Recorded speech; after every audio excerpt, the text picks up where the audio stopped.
Hey, it's Todd Fox here from the Halos in the Infield post-game and podcast. And I'm here to tell you about 714 Tickets, as we have teamed up with them to give you 10% off of your next purchase just by entering HITI, H-I-T-I, which is Halos in the Infield abbreviated. You get 10% off of any purchase to any concert, any event, and hopefully Angels baseball. And you get additional 5% off of any future purchase courtesy of 714 Tickets. And also you get entered in to win a free Angels baseball jersey courtesy of us, Halos in the Infield, and 714 Tickets. And the best part of 714 Tickets is no hidden fees. The price you see is the price you get. So none of these $30 tickets and then winding up in checkout at $65. It is what it is, and that's what you get with 714 Tickets. So with that being said, all I gotta say is 714 Tickets, 714 Tickets, and enjoy the show or podcast. Hello and welcome to the JT Hester Around the League show with your host, JT Hester.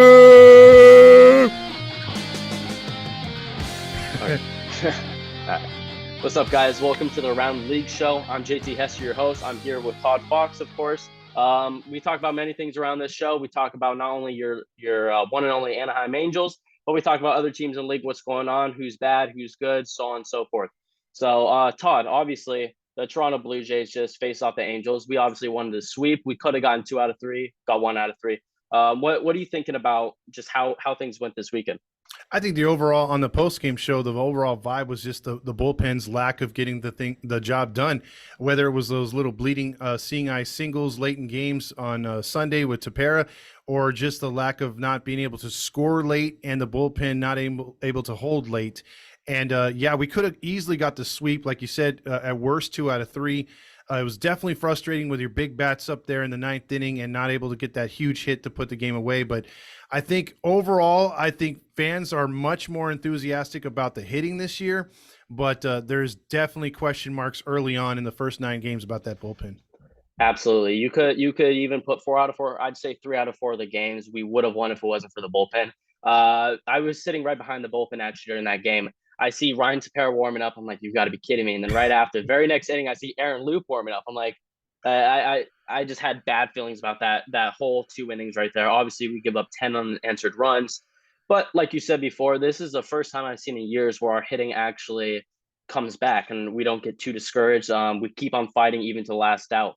Except for Shohei Ohtani kind of choking at the end right there. I'd say overall, just 1 through 9, everyone was kind of making their mark, besides Luis Rengifo to an extent. Everyone was kind of making their mark. Obviously, Hunter Renfroe with his 2nd home run of the season, Brandon Drury with his 1st, and then Shohei Ohtani, of course, getting that 3rd home run of the season. So hitting has been great for us so far. Sounds weird saying that after last season, many years before that. But we just got to get this bullpen together. Yeah, right now, I mean, like you said, if Drury gets going, Rengifo gets going, it's going to further this lineup. You got Walshy right around the corner is going to be coming in there. So I think overall, there's not much, too much to worry about. And then you got a great table setter right now in Ward, an outstanding defense. Also, he's taking walks, he's getting hits. Urshela's getting hits. It's making it hard for guys like, Fletcher, and when Stassi comes back to get on the field, because we haven't even mentioned Ohapi. Ohapi's like 3 home runs, 8 RBIs already. So he's off to a terrific start. So some guys will make this lineup even more dangerous. But if we could just get this bullpen together, because there's just a huge question mark at closer right now. Exactly, and you got to think about the guys we have down low that are working their way up. Of course, the guy in Rocket City who got the combined no-hitter, but gave up 7 runs. So that's one that obviously without that bad game, he will work his way up and hopefully fit into this rotation. Then we got guys like Joe Adele, who just set the franchise record for 5 consecutive games with a home run. He just hit 6. Yeah. So hopefully they get to trade him, get some good pieces for that. Maybe Max Stassi, like you said yesterday. So thankfully we have a lot of pieces we can move around and hopefully get a better team around the trade deadline. I totally agree, because this is the year we got to make the postseason, not just for Shohei, but just to show the fans that we're a team on the rise. This is a team that can win, because there's so much doubt in the Angels fan base right now. Exactly. And like you guys were saying yesterday, we went practically the whole month of April last year. We felt like a good team. I forget the exact percentage. It was around the 90% range that we were going to make the playoffs next year. And obviously that crazy losing streak last season just ruined it all. But you always watch these games with a grain of salt. Even yesterday we did lose, but offensively we had a great game. You can't be too confident in this team yet. Exactly. We definitely need to see more before we make any kind of assumptions or can make any kind of predictions. Like right now, it's just all about enjoy the ride and hopefully guys fall into good tendencies and good trends. Keep trending upwards, and we can get that bullpen squared away. Because I think starting rotation wise, when a couple other guys come back, because everyone's looking at Griffin Canning to hopefully fill in that sixth spot. If Suarez can hold it down, we all know we got in Anderson, what we got in in Sandoval, and we got in our boy Shohei. I can't believe I forget his name, but we have solid starting pitching, and it's just there's going to be some warts on this team, but I have faith in Nevin and the rest of the coaching staff to get this thing together. And Perry's put this team together, and I know, like you said, with a few other pieces, it could really bolster this team, because I think it would be unwise to try to rely too much on guys like Ben Joyce. They still need some time to marinate down there in the minors. Getting a couple more relievers that are veterans from another team at some point this season would definitely spark this team, I believe. Absolutely, absolutely. And the craziest part to say about this whole thing is that after those two big losses that should have been wins, we're still tied for first place in the AL West. So after all this, the American League is completely wide open right now. Yeah, I mean, the Mariners have struggled against Ohio. They took in 2 series from them, has Ohio. And then you got, Texas is off to a whatever start. Oakland, man. Oakland, talk about miserable. Yeah. They're on the road. Vegas A's. Yeah, I mean, they got beat 11-0 on Saturday, and then they turn around and get beat 11-0 the next day on Sunday. So that's actually a good transition, because I did want to bring up the Tampa Bay Rays right now, 9-0. How do you feel about that? Look, I think they're riding the high of Rosaria. If I said his name right, coming over from that Mexican team that did so good in the World Baseball Classic. He's a spark plug. He's everything that I think baseball, Manfred and baseball fans want the players to be. Very charismatic, bring some life to the game. And some of these players are doing that. And he was awesome during the World Baseball Classic.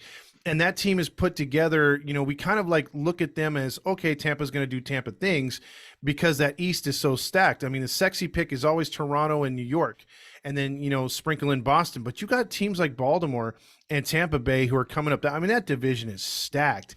And for Absolutely. Tampa Bay to come out 9-0, I'm very impressed. Their pitching's been better than advertised.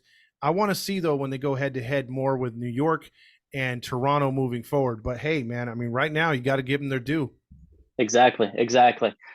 Just looking at their schedule, they've had a very, very helpful first 3 series. They played the Nationals, the Athletics, and then the Detroit Tigers. So a little bit of Angels talk right here. You got to take it with a grain of salt. They're going to be playing the Red Sox, who haven't been phenomenal, but the Red Sox are always one of those teams that find a way to be competitive. Mm-hmm. And then they play the Blue Jays, who we just played, and then the White Sox a couple series after that, and the Astros after that.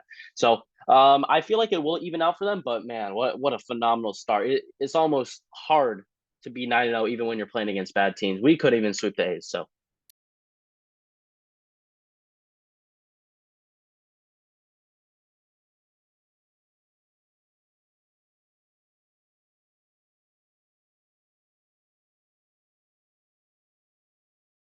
They're having a phenomenal start. And speaking of phenomenal starts, let's talk about Pete Alonso of the New York Mets.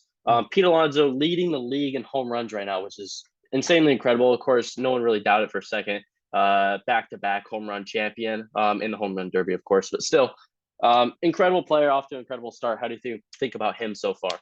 He's a guy that, he's got the potential to be a Aaron Judge type player, but he hasn't put it together during the regular season. Now, he had a great year last year, over 40 home runs. Is he going to top that this year? Is he going to turn into an elite player? Because when you think Alonso, at least I do, I don't look at him as a 5-tool player. I don't look at Judge the same way. I think they're very good mashers, but last year he put over, triple digits in RBIs. So he was getting clutch hits. And maybe we need to start thinking about him being a possible MVP for the National League. Another thing too, if you watch the WBC, he got a lot slimmer. I always thought of him as big polar bear Pete. He's gotten pretty slim now. So hopefully that works out for him. Obviously, the first couple of weeks it has so far, knock on wood. Mhm. Another guy that has 5 runs, Brian Reynolds on the Pirates. I knew he Mhm. was going to be good. I did not expect it to be 5 home runs right now. Um, we'll get to O'Neal Cruz later, but man, him and Cruz, that can be a good trade package for the future because man, they're absolutely killing it right now. They're killing. And Reynolds right now is not a type of player like with everything going on in Pittsburgh and Cincinnati. I feel for those fans. We think we have it bad here Yeah, in exactly. Anaheim, but those organizations are very poorly run, worse than what anything I think Artie can do. At least Artie puts money into the franchise. Reynolds is a great player that should be re-signed, and unfortunately, he wants out, and the Mhm. Pirates are going to have to accommodate him, and he's going to make someone really good. I just hope the Pirates can get enough back for him because I don't see him being the Pirates uniform very much longer. Exactly, and you kind of brought it up a little bit. Like we think we have it bad as an Angel fan, but at the end of the day, we have two of the best players in the league right now. The Pirates' selling point to get fans in the stands is bringing back a washed-out Andrew McCutcheon. Though he had a great time with them during his peak, that's just sad. And then with the Cincinnati Reds, when your selling point is Joey Votto's on your team, is we can't really complain too much at the end of the day. I totally agree. But yeah, so I kind of brought it up a little bit. Let's talk about the O'Neal Cruz injury. He's out for 4 months. How do you feel about that? It's a devastating blow to the Pirates and to Major League Baseball. You love to see young players like this hit the league running, and he was. I mean, he was just a phenom and a physical freak out there. And he crushes the ball. His velo of the balls getting out of the stadium was incredible. I think he set a record last year for fastest home run out of the park. So I mean, it's a shame that a player like him is going to leave, on an injury and on one that's supposedly protected. He came home and the catcher was in the way, and his ankle or cleats caught the plate, twisted, and boom, there it goes. And it sparked a bench clearing brawl between the White Sox and the Pirates because the Pirates felt that was a dirty play. The umpire looked the other way. And whether you agree or not, it was close. I mean, you can't say either way, but it definitely could have been called catcher's interference, and it could have been wiped away like it was. But both teams had a tough time with it, and thankfully, I don't know if we're going to see any suspensions, but no one else was hurt on the play. But unfortunately, Cruz is going to suffer a 4 month, possibly 5 with the rehab starts and all that. Yeah, absolutely horrible thing to see, especially for a young, talented player like O'Neal Cruz. Me personally, I don't think it was a dirty play. Plays like that happen all the time when you got someone as fast as him. He's coming to the plate pretty hard. So, at the end of the day, I hope it wasn't intentional. But even if it was, it's still a horrible way for a player like that to go out. You don't really see a lot of 6'7", I believe his height is 6'7" Yes. shortstops like that. He's incredible and he's so young. Hopefully, this is just a little bump in the road on his hopefully long and talented career. And it's tough with the catchers nowadays because you can't get in front of the plate as much. You got to try to get back there and make a tag. They're going to look to punch at your glove when they come home on a bang bang play. So it's I'm surprised hasn't happened more often, to say the least. Absolutely, absolutely. I do you think it has anything to do with the bigger bases now? Obviously, runners are getting a little bit more aggressive. The one of the larger teams in the league right now is the Arizona Diamondbacks. They are really competitive with base running right now. Do you think that has anything to do with it? Um, it's definitely lighting up the bases, getting more. I mean, with that rule, the bases, and then also the fact that you only have certain amounts of throws over to the first baseman. I seen it the other day with the Braves. One of their players, he put up the two fingers, saying that was their two. There, he can't throw over no more, and he got a big ass lead and took off and stole second real easy. So I mean, it's a good and a bad thing. I mean, it sucks for the pitcher, but it is putting more pressure. It's making the bait. It's making more what is it called, a drama in the game, because now you got guys blowing through stop signs or stealing more bases. We could set a record in a long time, at least, for stolen bases, and who knows, we could have like a 60 stolen base guy again, which would be exciting Absolutely. for baseball. Absolutely.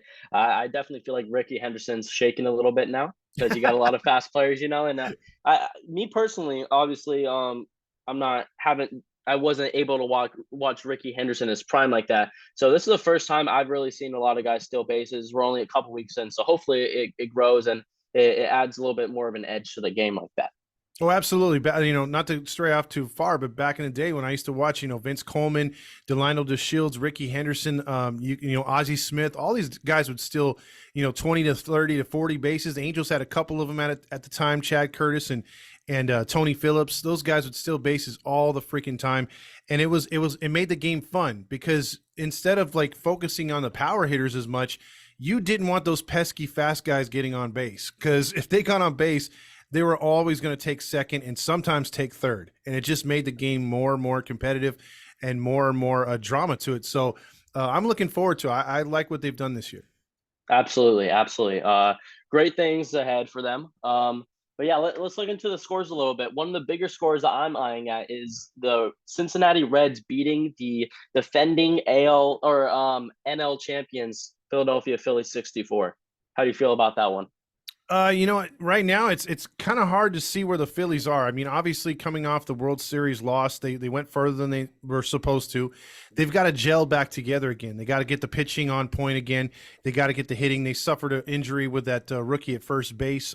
His name's escaping me, Hoyt or something like that. Yeah, something like that. Yeah, so he's down for the count this year, I believe, because he tore his ACL.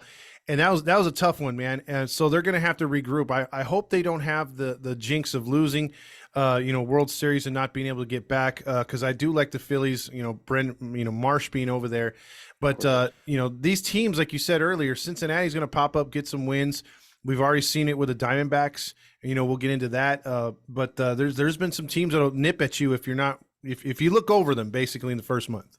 Absolutely. These young hungry teams. If any of you guys watch the NBA, the Cincinnati Reds, they're very similar to like the Houston Rocket type of players. They know they're not going to make it far. They already know that their position is kind of gone during the season. They could make a run, but they're smart. They're smarter than that. So they're just trying. They're trying to just play heavy baseball. They're trying to run you out of the field, and then that's what the Cincinnati Reds did yesterday. Exactly, and it's a confidence booster. It's more like if you leave these teams in it, they'll hang around for the first month, two, maybe even three, and then when you start getting serious into the All-Star break, then the cream usually rises to the top. Absolutely, absolutely. So I feel like that's enough with the Phillies. We kind of got the gist of it. Injuries, World Series slump. Bryce Harper is also out right now too. A lot of big teams that we thought were going to be amazing so far just haven't really panned out. One being the Padres, another one being the Dodgers. I never thought I would say this, but we're having the same issues the Dodgers are having right now. Both our bullpens kind of suck right now, and I never thought I'd say the day. Yeah, I mean, the Dodgers bullpen was set up again from last year. Last year's bullpen being phenomenal. And we talked about this in the other podcast, is that the Dodgers were not going to have that easy run of 19 games against these poorer teams in the NL West and other teams in the NL. They're playing everybody now with that balanced schedule. And we knew they were going to run into some problems. I'm just very shocked that we knew they'd score, but I'm very shocked on their bullpen because the other day against Arizona, a team that no one's given too much credit to, they scored, the Diamondbacks got 11 runs against them on Sunday and 12 on Saturday. So they've been blowing up that starting rotation and the bullpen. So very disappointed if you're a Dodger fan, even though they're only 5-5, it's still a kind of a rough start against kind of mediocre opponents. Yeah, and like I said before, the Diamondbacks had been a very feisty, aggressive team, but losing 3-4 out of the series against the Diamondbacks, like you just can't be doing that if you're the Dodgers. 1-9, their team's practically an all-star team at this point. You have no excuse for that. And then when you lose a series against the Colorado Rockies too, they need to make some changes. That's for sure. Yeah, the Dodgers prior to these 7 games I get against the Diamondbacks, they had a record of 23-3 in their last 26 against the Diamondbacks. So, yeah, losing that many games to them so far this season is kind of eye-opening. Absolutely. Like I said before with the Angels, you got to take it with a grain of salt. Obviously, the Dodgers are a great team. It's just It feels a little good right now for us to see how the Dodgers are doing so far. And that brings into some of the pitching matchups I'm seeing tonight. Dodgers and Giants. Mm-hmm. Great game. Obviously, I'm kind of a big Giants guy, So this is a game that I feel a lot of people should be taking a look at tonight. Logan Webb, one of the best young pitchers in the league right now, playing against another one, Julio Urias, 9:45 Eastern time at Oracle Park. I think this is going to be the game of the night. Yeah, that has all the writings of a 2-1 game. Whether either starter's going to get a victory in it. It could be one of those where it's 1-1 in the seventh and someone comes through with a big RBI or an error. Those Giants Dodger games are usually pretty tight up there at Oracle, so it's gonna be quite the matchup up there. It Webb is a good starter. The Giants, you feel like they're just a couple hitters away from being a true contender this year. I'm not too much into their lineup per se, even though they had a good series against the White Sox. But I do like their pitching overall, and that's going to keep them in it this year. And they could be a strong three, or because I don't think they'll push the Padres or the Dodgers, but they're definitely going to be a thorn in the side of both those teams this year. And they're a feisty team with a lot of pride, and the Dodgers better not take them lightly this early in the season. Absolutely, absolutely. They have of course, Logan Webb, and then we got our old angel Alex Cobb on the team. You got the Rogers brothers. You got Jock Peterson, Mike Yastrzemski. They got a lot of sleeper guys on that team, and if you just brush past them, they're going to be the Arizona Diamondbacks for these Dodgers. Absolutely. Another big pitching matchup we have tonight. Another NL West team. Yu Darvish against the Max Scherzer Mets tonight. That should be another good one as well. Yeah, I mean Max Scherzer, he's still finding his own. Again, these guys are going to be around late in the season. Him and Verlander are going to be the number one, number two. It's the Mets have been kind of up and down so far against the Marlins, but they're a good baseball team, and that division is just going to be one hell of a division to watch the rest of the season, because almost from top to bottom, even the feisty Marlins are a team to watch. With it, well, I take it out. There's the Nationals. Forget the three teams. The top three teams are really good. The Marlins are feisty. It's going to be a good matchup tonight at Citi Field. Absolutely. Fairly similar to what the Angels got in the AL West. A little bit more top heavy in our division, of course, with the Houston Astros being the defending champions. But you got teams like Seattle Mariners, and like it or not, the Texas Rangers haven't been horrible. Mm-hmm. I haven't said that in a while, but they haven't been horrible. And then the Angels, they could be great. We all know that doesn't happen a lot. And then we got the Athletics. So I could definitely see some similarities between those two divisions. Absolutely, and there's a lot of improvement over the last couple of years in the AL West, which is matching up, which is turning into a pretty good division this year. Absolutely, absolutely. Of course, you don't want to see that when you're kind of in the middle of it. You'd rather be on top, but who knows, right? Who knows that? Who would have thought the Giants would have been good a couple years ago, but they ended up winning it. So you never know, right? Mm-hmm.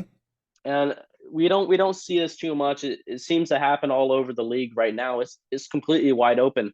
It's hard to compare the Giants and the Dodgers, but the Giants are one win away from being 500, and the Dodgers are one loss away from being under. So the whole league itself is very wide open right now. Exclusion from the Tampa Bay Rays, of course. Yeah, you really don't I don't think we're sitting here going to say Tampa Bay is going to be, at a 90% win clip the rest of the way either. So 100% no. Yeah, so I don't really see a team winning like 120 games, obviously, but there's most likely going to be two or three teams, maybe three, but I'd say two that are going to win over 100 games, and then you're going to have a lot of 90-win teams, somewhere in the 90s. Absolutely, this season is going to be an absolute grind. Another thing that's going to be an absolute grind is the Angels series against the Washington Nationals. A lot of people would think this isn't going to be too hard, too difficult, but at the end of the day, when you lose two out of three against the Toronto Blue Jays, you're going to have to win big on these three games. Yeah, I mean, James had posted on our page about Suarez, his numbers looking really good outside of the fastball. Like every time he throws any other pitch, he's one of the best pitchers in the league. He has the best strikeout rate with his other pitches. Problem is he throws his fastball 50% of the time. So he's been getting lit up with his fastball. And speaking of the Nationals, he gets the first start against Patrick Corbin. And Patrick Corbin's been struggling himself, a former Angel when he was drafted and a former Diamondback. He's got good stuff when he's on, but the problem is he hasn't been on. And Suarez really needs to have a good start to get them off the schneid after losing 2 of 3 to Toronto. You'd hope that they could sweep this series against Washington.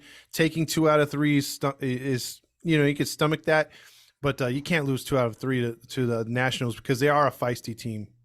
Absolutely. And like you said before, Corbin has been too great, 0-2 start of the season, 8 ERA. So it seems to happen a lot with the Angels where pitchers kind of find the rhythm against us, but hopefully we hold them down and we get some runs tonight. Fingers crossed. Absolutely. And you're going to the game tonight, right? Yeah, I'm going today and I'm going tomorrow. I was planning on going today just because it's a cheap game, and then I realized Shohei's pitching tomorrow. So I'm like, $3 game. I got to go. I have to go. Absolutely. You can't beat that, right? Exactly.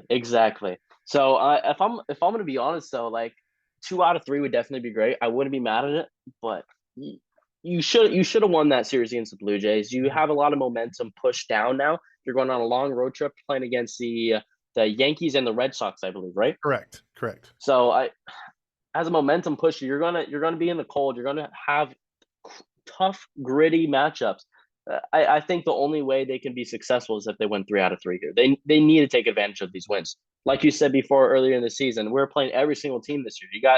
You can't just have gimme losses.